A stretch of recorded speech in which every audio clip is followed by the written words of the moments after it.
Hello students, आज की video में हम साइंस के बारे में डिस्कस करने वाले हैं। तो सबसे पहले हम थोड़ी जनरल इन्फॉर्मेशन देखते हैं। तो बताया जाता है कि साइंस जो हमारे पास वर्ड है वो लैटिन लैंग्वेज के साइंटिया नामक वर्ड से लिया गया है, जिसका मतलब नॉलेज होता है।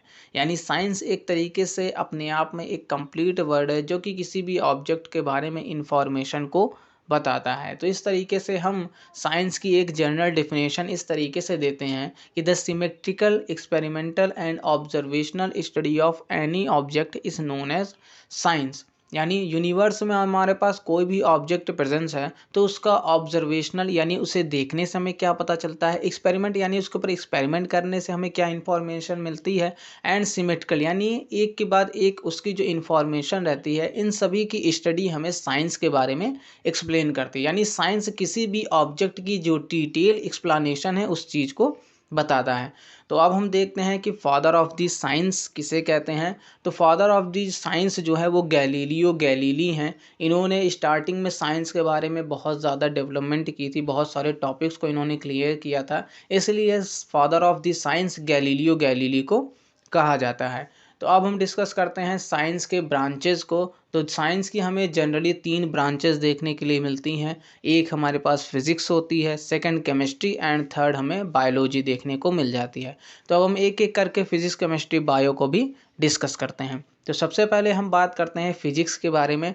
तो फिजिक्स जो हमारे पास है वो ग्रीक वर्ड से लिया गया था जिसका मीन्स नेचर होता है, इसलिए स्टार्टिंग में फिजिक्स को नेचुरल साइंस भी कहा जाता था। तो इस बेस पर इसकी जो डिफिनेशन हमें देखने को मिलती है फिजिक्स की वो इस तरीके से रहती है कि the branch of the science in which we study about nature और नेचुरल फिनोमिनाज। यानी फिजिक्स साइंस की ऐसी ब्रांच है जिसमें सिर्फ और सिर्फ हम नेचर के बारे में ही डिस्कस करते हैं, इसीलिए इसे एंशियंट टाइम में नेचुरल साइंस भी कहा जाता था। तो अब हम बात करते हैं इसके फादर की। तो ये जो हमारे पास फिजिक्स है जिसमें सिर्फ और सिर्फ नेचर के बारे में एज अ डिफिनेशन हमें मिलती है, उसके फादर आइजैक न्यूटन को बताया जाता है। लेकिन 1905 में अल्बर्ट आइंस्टीन साइंटिस्ट आए थे जिन्होंने साइंस में जो फिजिक्स की पोजीशन है उसको एक अलग तरीके से एक्सप्रेस किया था, और इस तरीके से हमें एक फिजिक्स की न्यू डिफिनेशन देखने के लिए मिल जाती है, क्योंकि उस टाइम अल्बर्ट आइंस्टीन ने एनर्जी मास इक्वेशन अपना शो किया था। तो इस तरीके से हमें एक फिजिक्स की और न्यू डिफिनेशन देखने के लिए मिल जाती है, जिसके बेस पर फिजिक्स जो थी वो मॉडर्न फिजिक्स बन जाती है। तो उसकी डिफिनेशन इस तरीके से होती है कि the branch of the science in which we study about matter and energy and their transformations.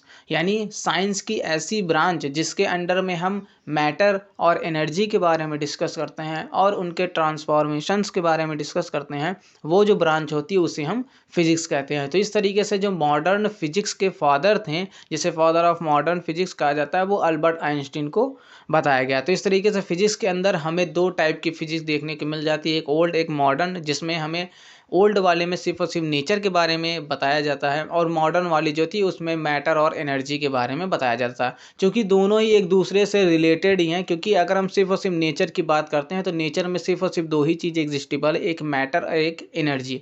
इसलिए दोनों डिफिनेशंस एक ही दूसरे को ही शो करती हैं। तो यहाँ पर ये हमारा फिजिक्स के बारे में हो जाता है। तो अब हम डिस्कस करते हैं केमिस्ट्री के बारे में। तो यहाँ पर हम सबसे पहले इसकी डिफिनेशन देखते हैं। तो डिफिनेशन इस तरीके से बताई जाती है, the branch of the science in which we study about structure composition properties of matters is known as chemistry. यानी केमिस्ट्री जो हमारे पास होती है वो साइंस की ऐसी ब्रांच होती है जिसमें सिर्फ और सिर्फ हम मैटर के बारे में स्टडी करते हैं कि मैटर किस तरीके से फॉर्म हुआ है, क्या क्या उसके पास प्रॉपर्टीज़ हैं। तो इस तरीके से हम सिंगल वे में कह सकते हैं कि जो हमारे पास केमिस्ट्री है वो स्टडी ऑफ मैटर होता है, यानी the study of the matter is known as chemistry. अब हम बात करते हैं केमिस्ट्री के फादर के बारे में। तो केमिस्ट्री के जो फादर है वो एंटोनी लेवोजियर हैं। इन्हें केमिस्ट्री के फादर कहा जाता है, यानी फादर ऑफ द केमिस्ट्री के नाम से इन्हें जाना जाता है। तो ये हमारे पास हो जाती है केमिस्ट्री के बारे में। अब हम नेक्स्ट डिस्कस करते हैं बायोलॉजी के बारे में। तो बायोलॉजी जो हमारे पास वर्ड है वो 2 वर्ड से कंपोजिस्ट होता है। यहाँ पर 2 वर्ड जो स्प्लिट होते हैं, एक बायो और दूसरा लॉजी।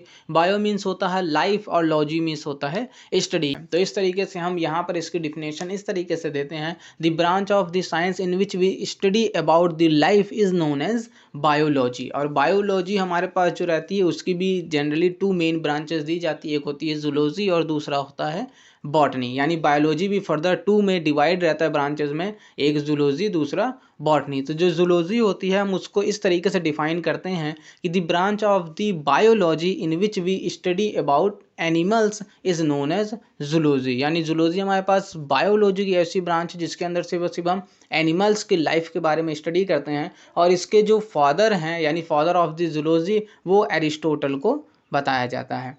तो अब हम इसके नेक्स्ट पार्ट जो कि बॉटनी है उसको डिस्कस करते हैं।